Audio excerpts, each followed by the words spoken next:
প্রকৃত শিক্ষা একজন মানুষের গৌরব বৃদ্ধি করে এবং আত্মসম্মান বাড়ায়। যদি প্রতিটা মানুষ শিক্ষার বাস্তবিক অর্থ বুঝে নেয় এবং তা মানব উন্নয়নে প্রতিটা ক্ষেত্রে ব্যবহার করে, তবে এই দুনিয়া বসবাসের জন্য আরো ভালো স্থানে পরিণত হবে। জাতির সবচেয়ে ভালো মেধা ক্লাসরুমের শেষ বেঞ্চ থেকেই পাওয়া যেতে পারে। জীবন ও সময় পৃথিবীর শ্রেষ্ঠ শিক্ষক। জীবন শেখায় সময়কে ভালোভাবে ব্যবহার করতে, আর সময় শেখায় জীবনের মূল্য দিতে। একজন মহান ও আদর্শ শিক্ষকের মধ্যে কয়েকটা বিশেষ গুণ থাকা অবশ্যই উচিত।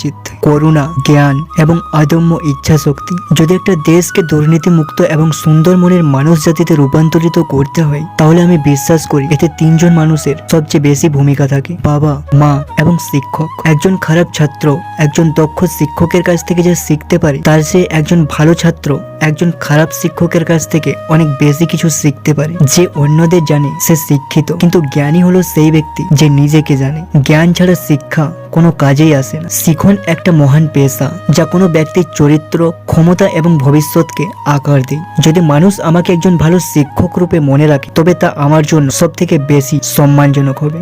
সেই ভালো শিক্ষার্থী যে প্রশ্ন করে। প্রশ্ন না করলে কেউ শিখতে পারে না। শিক্ষার্থীদের প্রশ্ন করার সুযোগ দিতে হবে। কঠিন কাজে আনন্দ বেশি পাওয়া যায়, তাই সফলতার আনন্দ পাওয়ার জন্য মানুষের কাজ কঠিন হওয়া উচিত।